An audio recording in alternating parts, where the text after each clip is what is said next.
It's me, Vicky Marie. Happy Monday.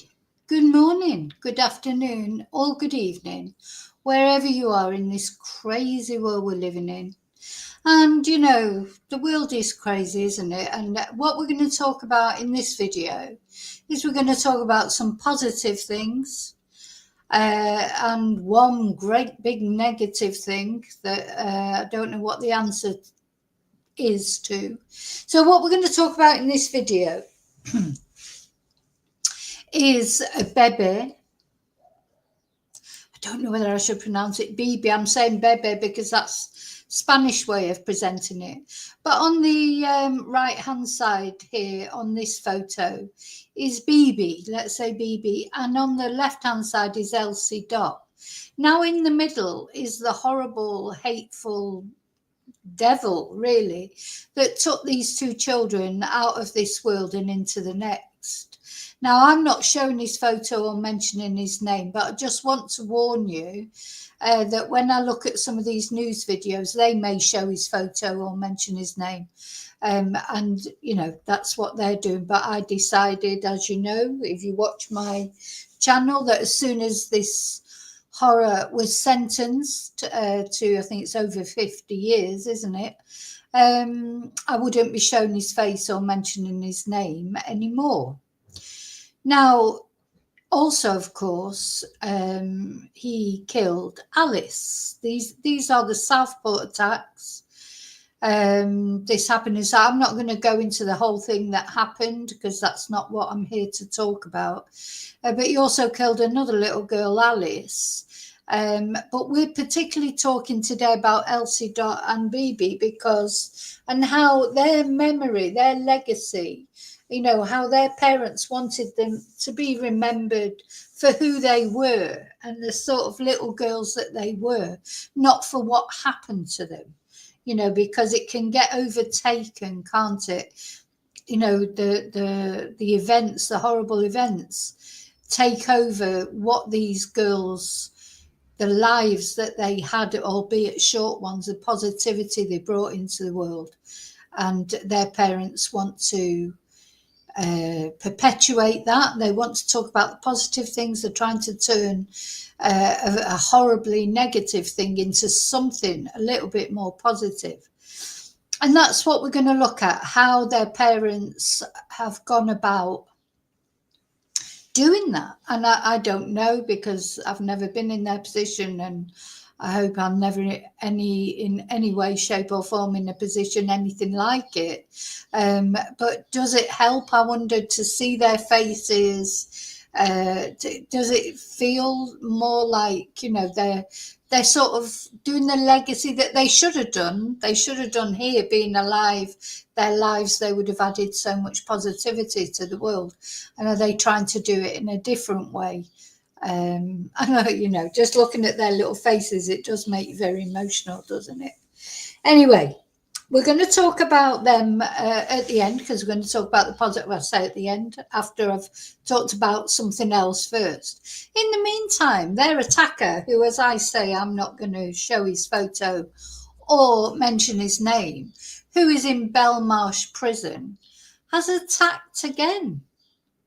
You know, so you just think, what can be done with these people?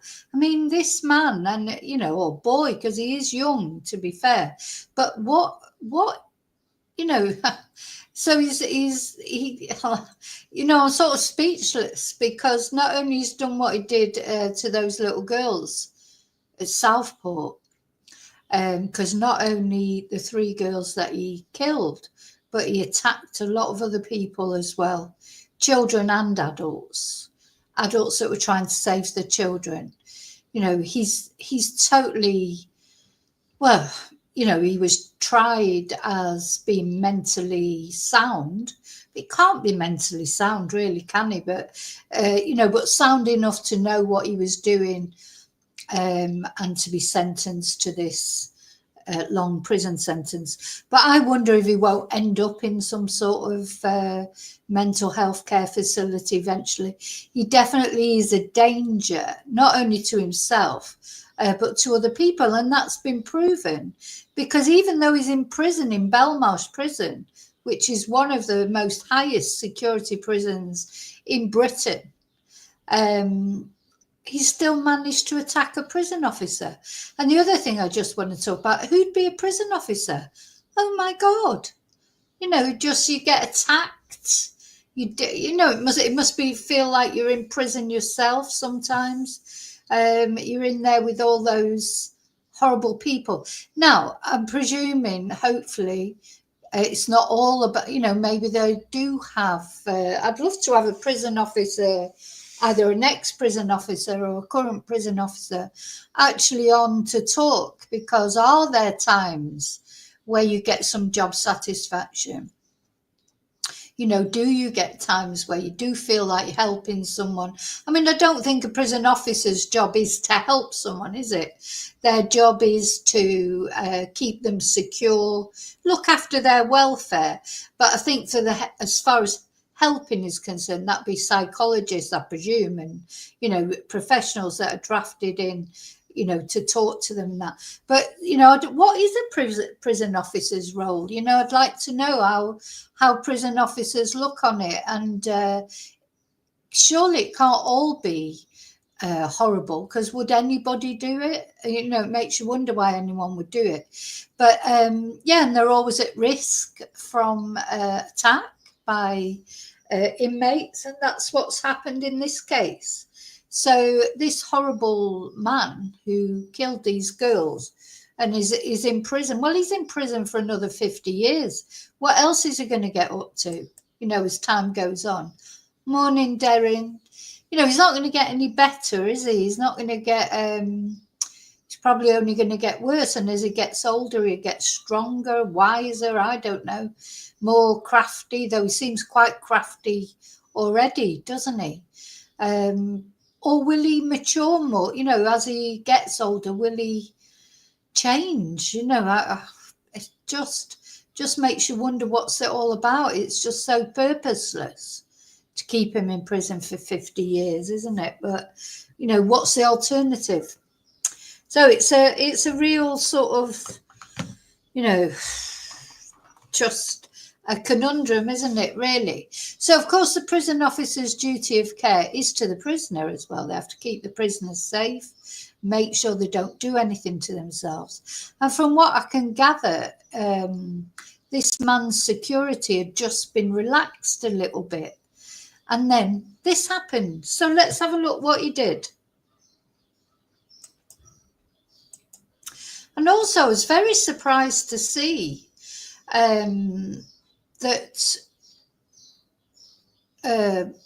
sorry, I just got distracted there because I'm looking for the right one. Very surprised to see. Let me just share that, get it ready. That prison officers don't wear stab vests. You know, I can see why they wouldn't wear bulletproof vests, because you would hope that an inmate wouldn't have a gun in prison.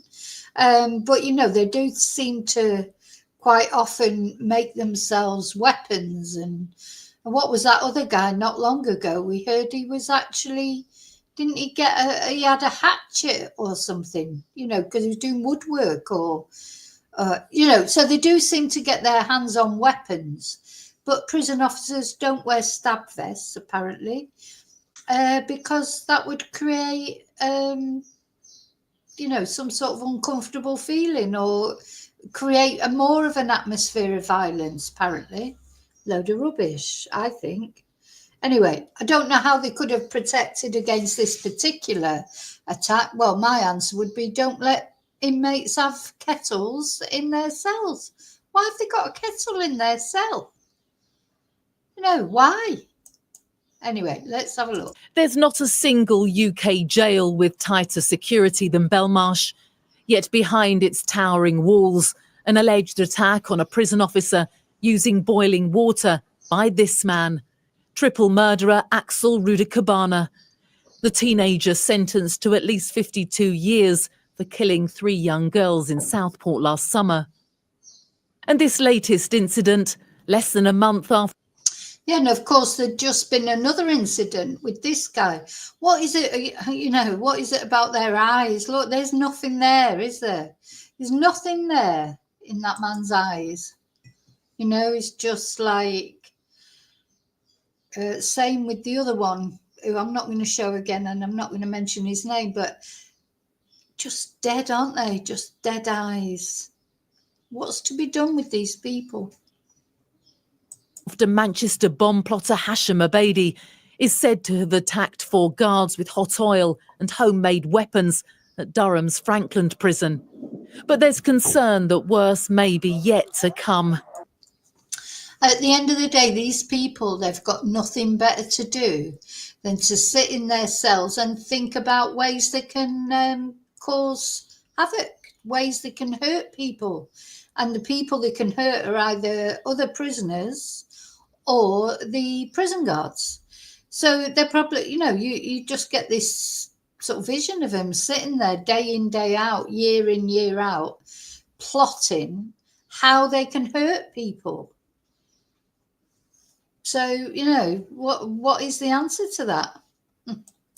My greatest fear is, and we've already come really close to it at Frankland, is that one of my colleagues will be murdered on duty because of the lack of protection and because senior leaders are not proactive enough and keep appeasing prisoners. After that attack, the Justice Secretary announced a snap review into the use of body armour by prison staff, as well as a trial of tasers.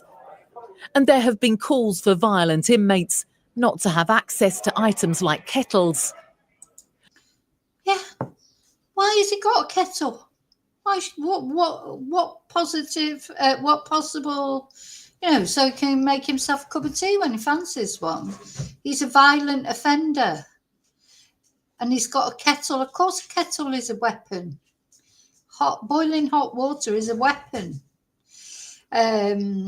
And I think what they were saying there about tasers are a good idea. It's all about the prisoner, isn't it? These people, especially the violent offenders, they've given up their, when they did what they did, they gave up their rights. I'm not saying they shouldn't be treated humanely, because that's what makes us different from them. We treat them humanely, whether they treat people humanely or not, because we're different to them. But the thing is, they gave up their rights to their little creature comforts like a kettle, or, some people haven't even got a kettle who are not in prison. Some people can't even afford to put the electricity on, couldn't afford to boil a kettle because they're struggling so much to pay their bills. And kettles take up a lot of electricity. Why have they got a kettle? I just can't believe it. If they want a tea, can't they ask a prison guard to get them one? Or can't they just have them at certain times of a day? Why are they allowed to just make a cup of tea or coffee or whatever when they feel like it? They gave up all those little creature comforts, human comforts. That's what we all enjoy when we're free and we haven't murdered 3 children. A person, I could not care less whether he's got a kettle or not. Well, I could. You shouldn't have one. Don't care if does it violate his human rights or something not to have a kettle?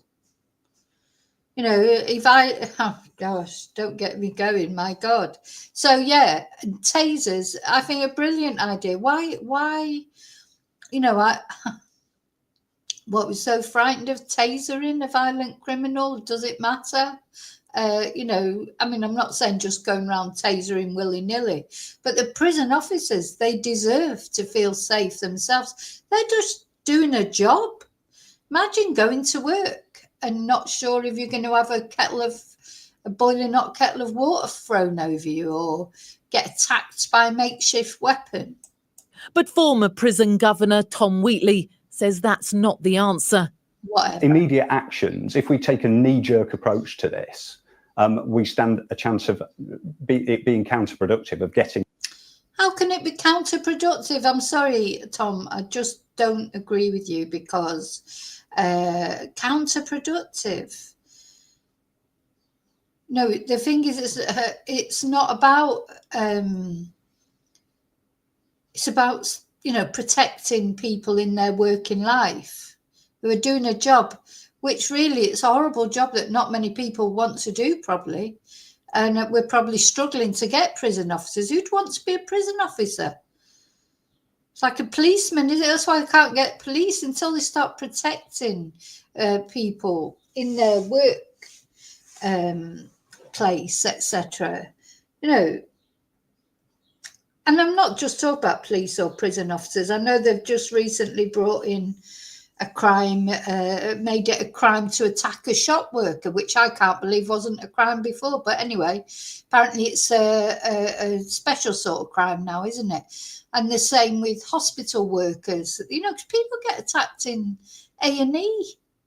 They get attacked. Ambulance drivers get attacked, and just crazy. What is going on with people? Why can't people just be nice to each other? Good God. It wrong of actually increasing frustration, of increasing levels of violence. So it needs to be a considered response. Attempts to reduce violence are not helped by overcrowding and a shortage of staff. Rudy Cabana is alleged to have used a kettle in his cell to boil the water before hurling it through the hatch in the door. The officer was taken to hospital and released later without needing further treatment, but the outcome might have been very different. And this latest incident has only highlighted once more the risks prison staff face every time they come to work. Data from the Ministry of Justice reveals the scale of the problem. Last year, 10,605 members of prison staff were assaulted. 10,605 members of prison staff. That's a lot, isn't it? It's a wonder I don't think any were killed. It's a wonder no one has been killed. And it feels like what that other man said. It's like, is that what has to happen before anything's changed? Up 15% on the figure for 2023, and nearly 3 times the total recorded a decade earlier. A spokesman for the prison service. So it's obviously going up, isn't it? It's going up substantially, which is scary. I think just in general, society is so much more violent, isn't it? There is so much hate out there. All that hate and aggression people seem to be feeling about all sorts of things. Now, I'm sort of not a person, I don't believe in the death penalty. I can be liberal in some ways, but I'm not liberal when it comes to dealing with people who have offended, found guilty like that. You can't care about whether they're, got a kettle or not. They don't deserve a kettle. It's just like a small thing, but it's a big thing, isn't it? Here, come here. It's a small thing, but it's a big thing. That's the whole point of prisons, isn't it? Don't want to make a prison attractive to somebody. It's supposed to be not attractive. And, it's a difficult one because he's got 50 odd years to face in prison. So he's got nothing to lose, has he? So at the end of the day, he's got nothing to lose. He can't really much, what more can happen to him? He can't get a longer sentence really than that. There's not the only longer sentence really is probably a whole life tariff, which I think the only reason he didn't get that was because of his age and because he did plead guilty. Did he plead guilty? I think he did. Yeah, he did plead guilty. So he's got nothing to lose. They can't, what they're going to do, increase his sentence? They can't. So, but he shouldn't have these little comforts. He doesn't deserve them. All he deserves is duty of care. Yeah, 3 meals a day, 3 basic meals a day. Water. He doesn't deserve any sort of luxury. Some people, a kettle is a luxury. Service said violence in prison will not be tolerated, and we will always push for the strongest possible punishment for attacks on our hard-working staff. The officer targeted with the boiling water is due to return to work next week. But with incidents like this far too common, it's hardly surprising when staff can't be convinced to keep coming back. Emma Birchley, Sky News. Yeah, so I must just stress that the guy that he attacked, he's okay, he's fine. He had to go to hospital, but he hasn't got anything significant. He was lucky because, yeah, being a kettle of boiling water being thrown over you, I mean, that could be awful. That could cause traumatic injuries, really, couldn't it? You know, so anyway, he's okay and he's going back to work. How they're getting him to go back to work, I don't know. Well, he probably needs a job. Maybe he's got a family. I expect he's looking for another job as we speak. I certainly would be. No, just, because I don't expect they get paid fantastic amounts of money. You know, it's not as if they're earning 80 grand a year and thinking, oh, well, it's worth it. They're not earning 80 grand a year. In fact, what do they earn? Let's have a look. You know,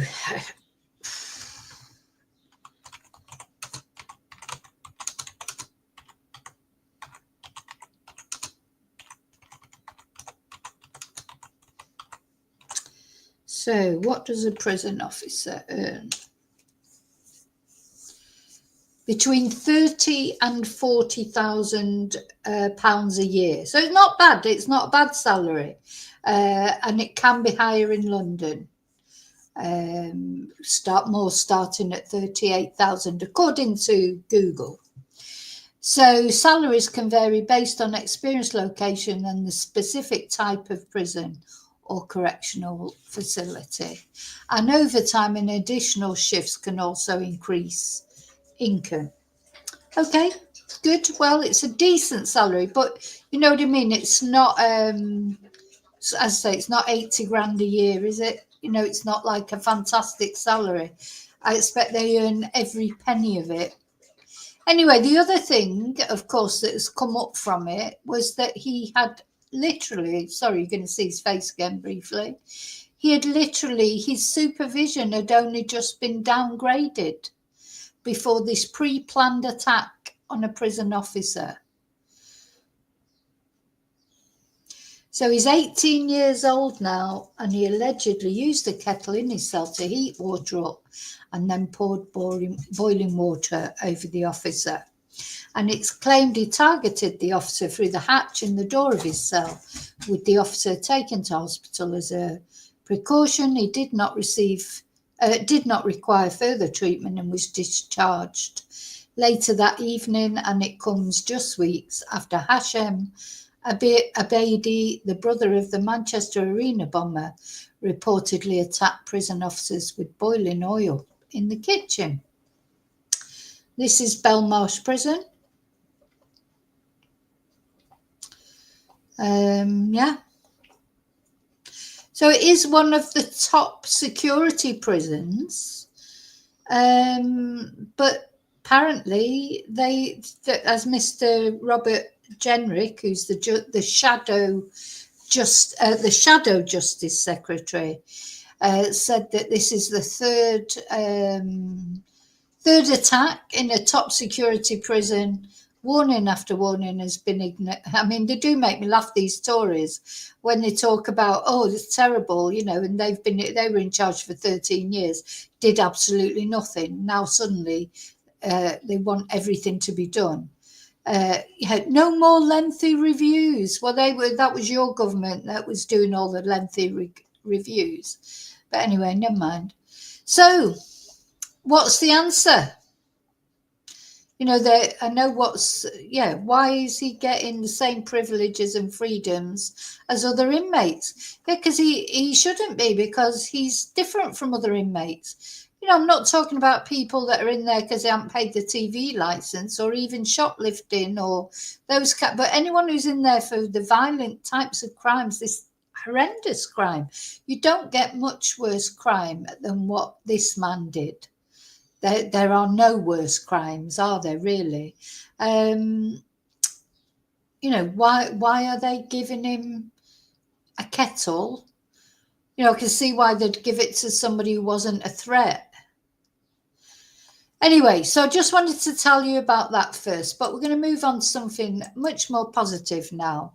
Hi, David. Hi, Bluebell. Yeah, I want to now finish off from talking about that twonk and talk a bit more now positively about things that have been set up in the memory of Bebe and Elsie Dot, because I think these are so important. So we're going to look at Bebe's first.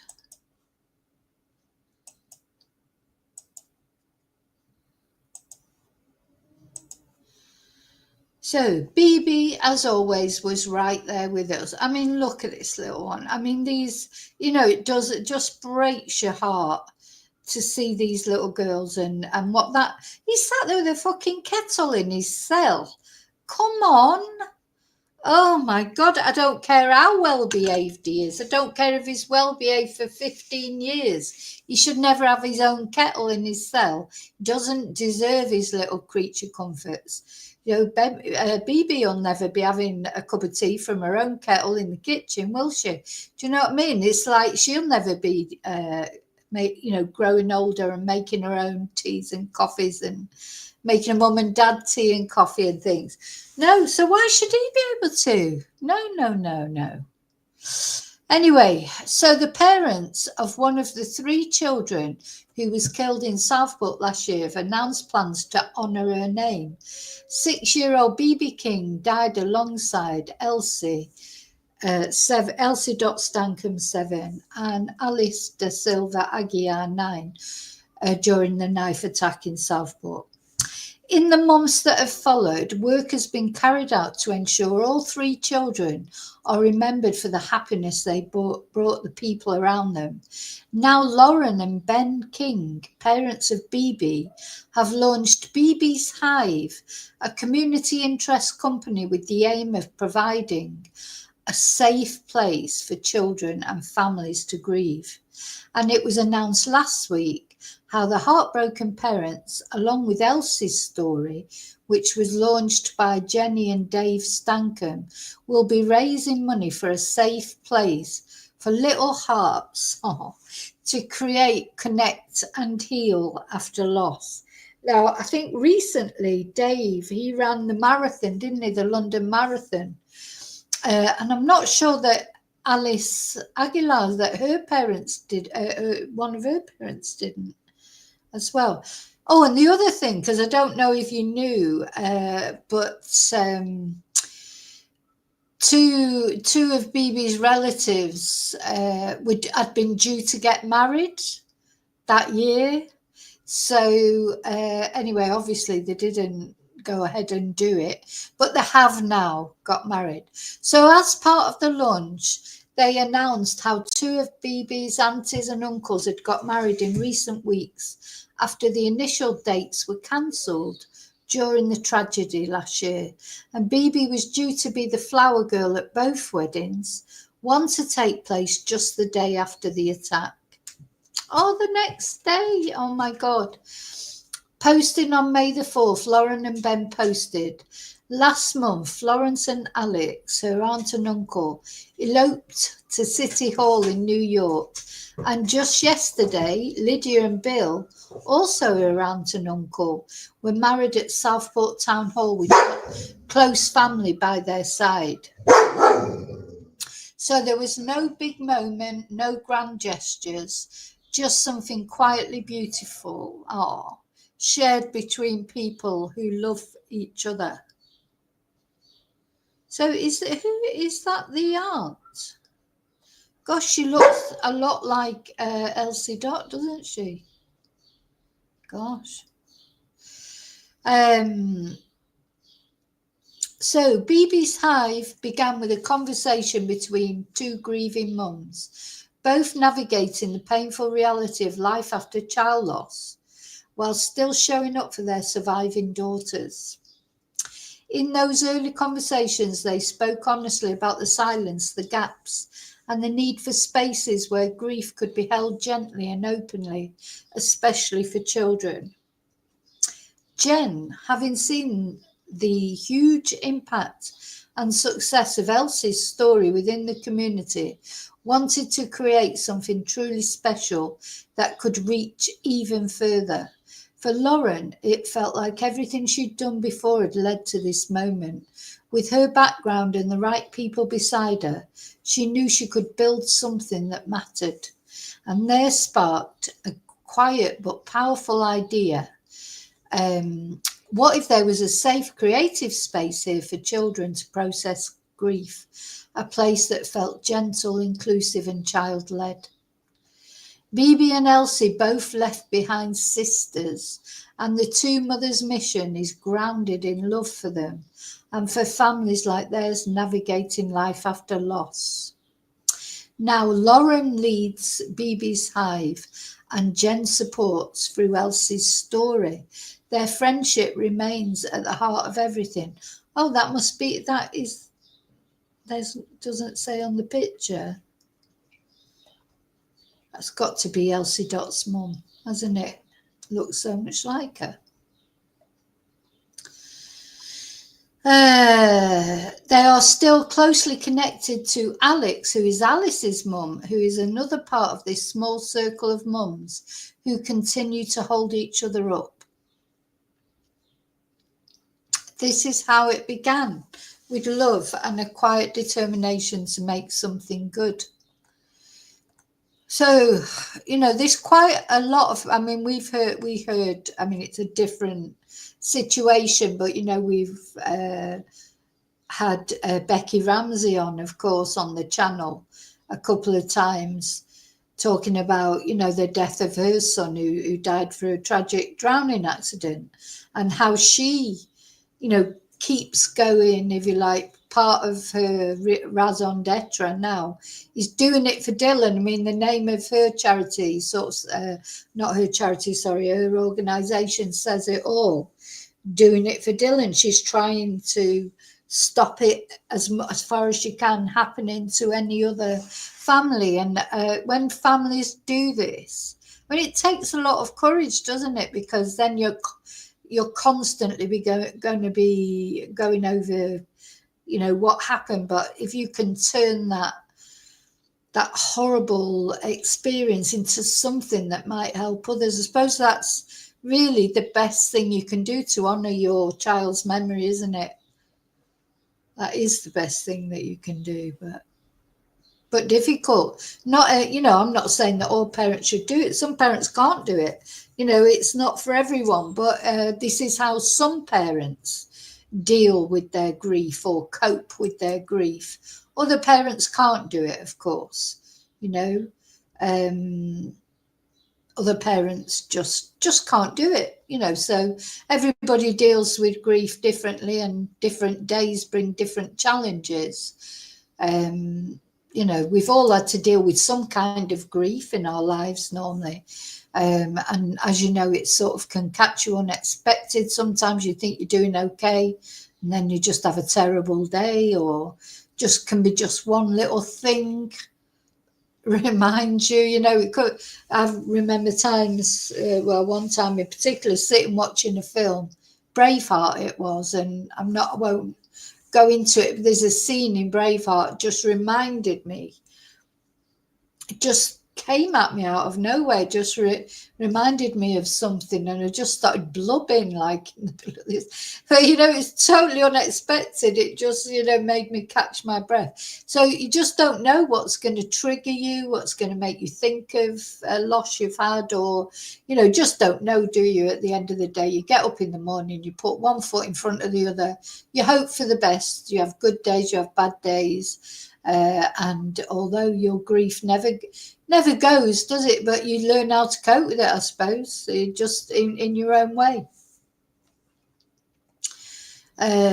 So where are we? Both weddings. So we're going back talking about the weddings now. Both weddings were originally planned for 2024. Florence and Alex were due to marry the day after we lost Bebe, and Lydia and Bill just a few months later. Bebe was so excited to be their flower girl. I bet she was. I bet she was really looking forward to it, bless her.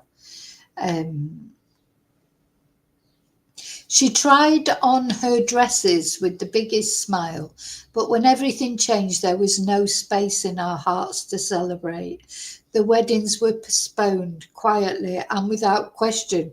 Well, that's it. You just couldn't do it, could you? You just couldn't. It's taken time, but last month and yesterday, those long postponed promises were finally made. So it just shows you as well, like we've talked about before, the ripples that come out from these sort of things. You know, these twonks, they don't only, you know, it's not only the victims, the immediate victims, then it's the victim's family, the victim's extended family, friends. You know, the effects. I think personally, I think when they're sentencing, they should take all that into account as well. You know, I know they do the victims' impact statements and things, but you know, once there'll be so many people will have been affected by what happened in Sothport. Some people that had even nothing to do with the family, their lives will have been irrevocably changed because of something that's touched them from that story. And like they're saying, like Bebe's little friends, how did children cope with that? The other children that were there as well. The other children that were there, the trauma that they've got to live with.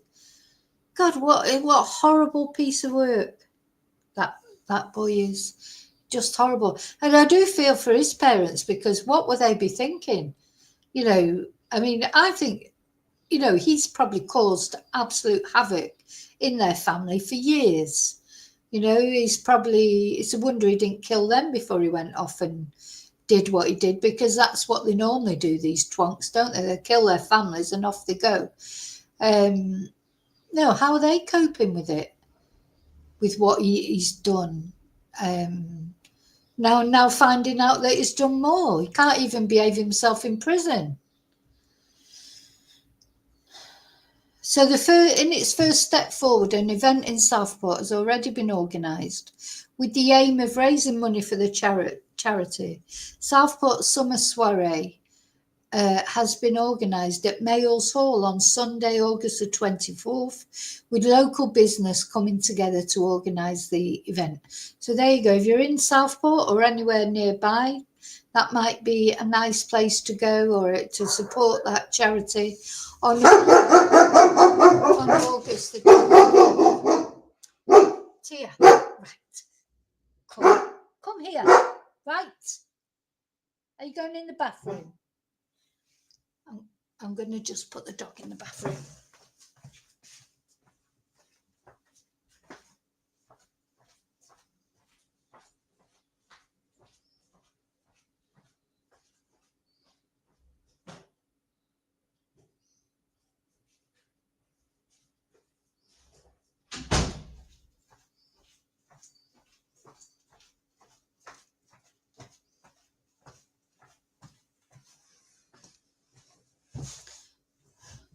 So, where are we? So, more information will be released soon with Elsie's story, ring fencing money for Bebe's Hive. In the Just Giving page, set up by Elsie's story, it said, Bebe's Hive is a grief-informed, creative support project for children and families, built in memory of our beautiful 6-year-old Bebe. After losing her, we saw how deeply grief affects children. We also saw what was missing, a safe child-led space for healing. So we began building one, rooted in love, creativity, and connection. So there you go. So at least we'll finish on something positive. Yeah. I agree, David, if he's attacked a prison officer. But the thing is, they can't do anything really, can they? Or they'll be... our prisons... I mean, it's supposed to be a high security prison, Belmarsh. It's supposed to be the most high... Isn't that where Tommy Robinson is, in Belmarsh? It's all like sort of famous prisoners are in there. I think... what's his name? God, well, I can't remember his name. I don't want to say his name anyway. But Sarah Sharif's dad, wasn't he in there? But I think he's been moved. Let's have a look.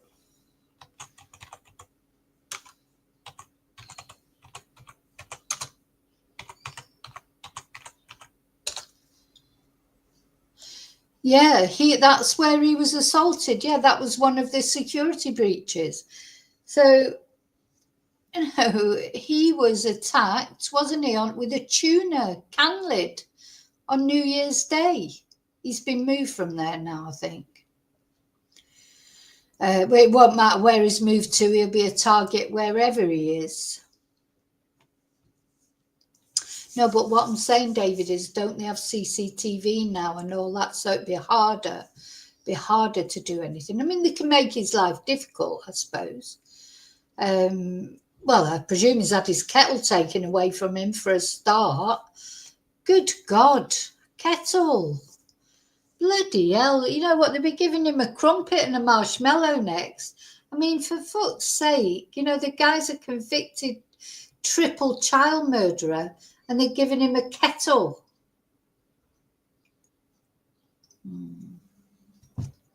Does make me mad, you know, just like, oh God, you know, just, I mean, even if it may be 10 years they gave him a kettle to see how he goes in that time, but he's literally only been in prison 5 minutes. How can they relax the security on him after this short space of time?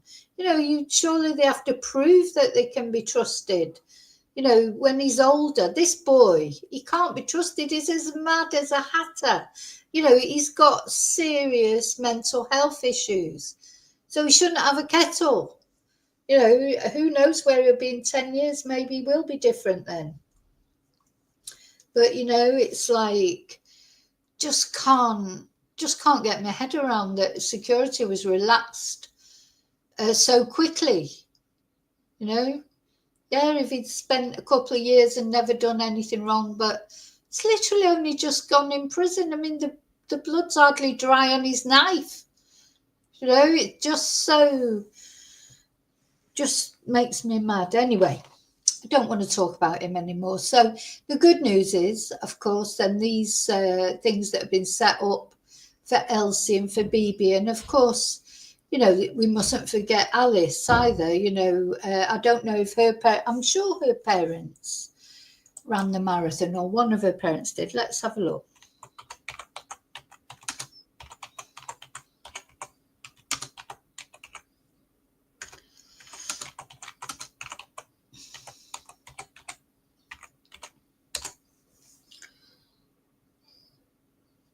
Oh yeah, so Alice's parents, Sergio and so it was Alice's father, Sergio, and Elsie Dot's father, David Stancombe.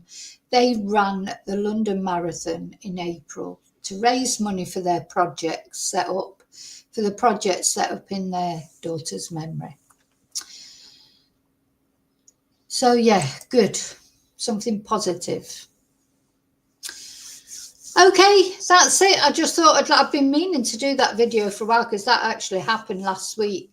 But, you know, what with one thing and another, I haven't had a chance. So I just wanted to let you know what was happening.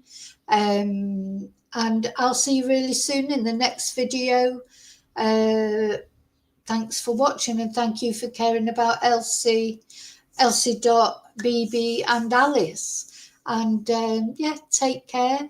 And I'll see you real soon in the next video. And until then, as always, may your God go with you.